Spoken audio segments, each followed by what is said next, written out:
dating Pangulong Rodrigo Duterte si Pangulong Bongbong Marcos sa pinakahuling pagharap ng dating presidente sa media sa Davao City. Ito'y matapos tanungin ng mga media si dating Pangulong Duterte kung ano ang masasabi nito sa nangyaring tensyon ngayon sa Davao del Norte. Kasunod ng inilabas sa 60-day suspension order kay Governor Edwin Hubahib mula sa Office of the President. Batay sa suspension order na inilabas noong April 8 na may lagda ng Executive Order Secretary Lucas Bersamin, nahaharap si Hubahib sa isang reklamo hinggil sa umano'y grave abuse of authority at oppression na inihain ni Board Member Orly Amit noong November 24, 2022. Ang naturang suspension order ay epektibo noong Huwebes, April 11. Dahil dito, posibleng makansela ang maisog rally sa Abril 14 o April 14 na gaganapin sa Capitol Grounds sa Tagum City matapos na umano'y pagbawal ng ilalagay na si Acting Governor Carlo Oyuuy ang pagsasagawa ng rally sa probinsya. Sa panig ni FPRRD, ang hakbang ng maisog rally ay wala namang kinalaman sana sa politika kung kaya't sakaling totoong may kaugnayan ang suspension order ni Hubahib dito, hindi nito maintindihan kung bakit kailangan pa itong mangyari. Binigyan din ni FPRRD na kung magpapatuloy ang ganitong uri ng pamamalakad ni Marcos sa bansa, posibleng may gagawin na siya hinggil dito. Ating tunghayan ang buong payag ni dating Pangulong Rodrigo Duterte hinggil sa issue. To do with politics, what is very unbelievable to me,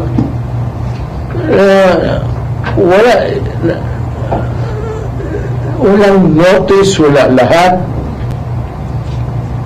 Basta sinabi na sa kanya, umalis ka.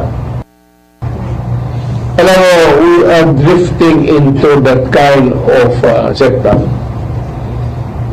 which I think, to me, is very important for the President to realize it.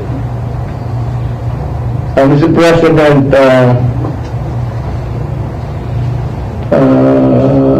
hindi mo na sinusunod yung demokrasya. And you are, in pagganong is that you are veering towards a more authoritarian. Mahirap yan, hindi sanali ang Pilipino. I'm just warning you. Ako sa isa talaga na hindi ako papayag. Na kung tanong ka na what I intend to do, I will raise her one day.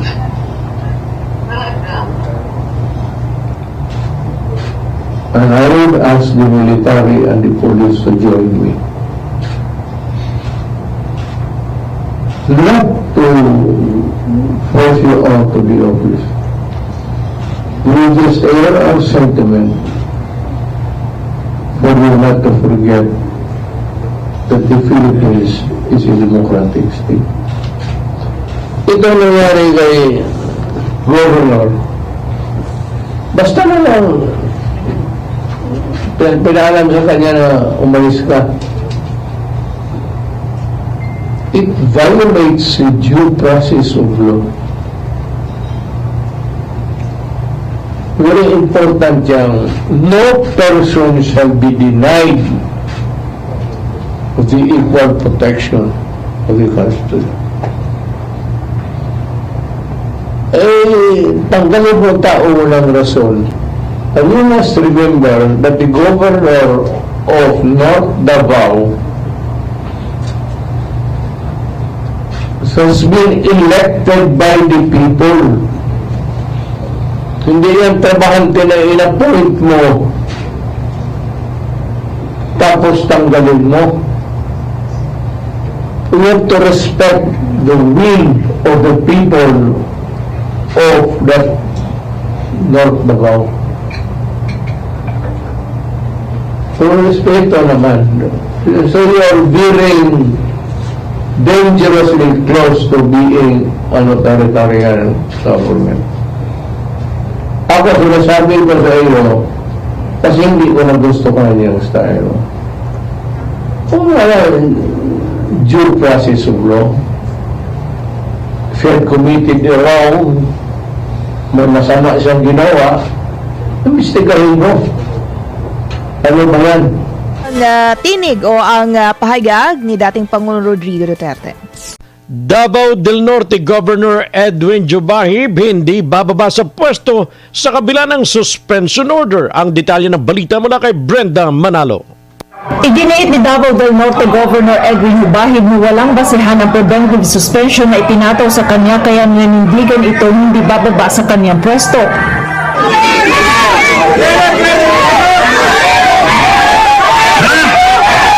Ganito ang sitwasyon sa harap ng Kapitolyo sa Davao del Norte araw ng Huwebes, Abril 11, 2024. Mahigpit na seguridad ang ipinatupad sa mga papasok sa lugar.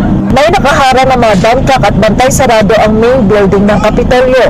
Lahat ng yan ang paghahanda ng mga supporter, empleyado ng Kapitolyo, sectoral group, barangay officials at ilang mga opisyal ng iba't ibang LGU ng probinsya. Ito ay upang harangin ang pagdating ng tauhan ng Department of Interior and Local Government o DILG Davao Region at kapulisan na magsisilbi ng preventive suspension order na aprobado laban kay Governor Edwin Jubahib. Mas lalo pang uminit ang sitwasyon nang dumating na ang DILG at PNP, subalit bigo ang mga ito makapasok sa loob mismo ng Kapitolyo dahil nakaharang ang mga taga-suporta ng gobernador sa main entrance ng gusali. Umabot ng halos 2 oras na nag-antay ang tauhan ng DILG at PNP pero bigo pa rin ito makapasok. Dahil dito ipinaskil na lang ang kopya ng suspension order sa labas ng gate ng Kapitolyo at mapayapang umalis sa lugar. Nakasulat sa naturang dokumento na suspendido ng 60 araw ang gobernador dahil umano sa reklamong grave abuse of authority and oppression na inihain ni board member Orly Amit noong Oktubre 9, 2023 kung saan nakitaan umano ng malakas na ebidensya ang naturang kaso laban sa gobernador. Sa panig ni Governor Jubahib, sinabi nito na bias ang naturang suspension order laban sa kanya at hindi rin ito dumaan sa tamang proseso. Bias kining maong suspension order tungod kung mag-issue man o preventive suspension dapat related ni sa public documents issues, dapat like corruption issues o naa sila giprotektahan nga dili nato pwede na ma-empower ang investigation. Pero kining nahitabo na preventive suspension dinunggan sa pag-recall nako sa sakyanan sa ni board member Amit and sulod sa isa ka bulan nga akong gipagamit sa atong engineering office. Then pagkauman og gamit gibalik nato sa iya o issue hangtod karon iya gani ining gigamit ang maong sakyanan. Busa pasabot lang na dili ni angayan nga buhatan og suspension order alang kanato. Kasunod nito nanindigan ang gobernador na hindi ito bababa sa kanyang tungkulin dahil hindi katanggap-tanggap ang naturang rason para ito suspendihin. Iginit na opisyal na mas marami anyang nangyayaring korupsyon na ginagawa ng ibang LGU at politiko subalit hindi sila ang sinuspinde. Gani dugay nga atong gifight ang korupsyon sa pag-distribute sa AX program sa DSWD nga nagsugod ni sa mga pundo gikan sa mga party list o congressman nato nga gibinuangan sa mga nag-implement nga tauhan sa politiko o sa politiko dinhi sa atong probinsya na atong i-complain na aduna gani tinuod nga mga witnesses nga mibarog. Unya, wa gani sila gihimo ang suspension order. Ang kanina hinoong pag-recall sa sakyanan o ang maong board member aduna may sakyanan nga gigamit. Bagong issue nga sakyanan atong pag-ipagamit sa ato pag-recall nato ang purpose para magamit lang sa engineering office. Mauni ilang himong dahilan busa dili nato madawat ang maong hinungdan. Nagpahayag naman ng suporta kay Governor Jubahib si Davao del Norte 1st District Congressman Pantaleon Alvarez, mga alkalde ng ilang LGU sa probinsya at iba pang opisyal. Wala kayo po kasabot sa mga pangitawag. Kalawan eh. Na ay gobernador na nagserbisyo ng tarong sa katawhan. Una ilang suspend.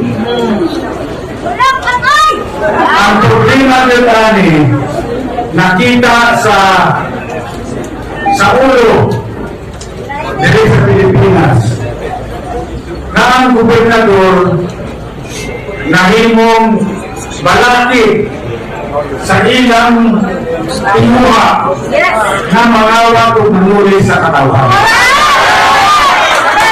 Kami ang payback time na mo na paghatag o 100 na support kung among pag-ampo na kani nga suspension order na sa pinakamadali na panahon mag-lift ni para makapadayon na itong gobernador sa pagservisyo sa atong natawag sa Davao del Norte. Ang 101 support sa katawan sa nagkalain-laing na mga munisipyo. Tuloy ang laban! Plano ngayon ni Governor Hubahib na iapela sa Court of Appeals at maghain ng Temporary Restraining Order o TRO at tiniyak na hindi sila titigil sa pagprotesta hanggang sa makamit ang hustisya. Yeah.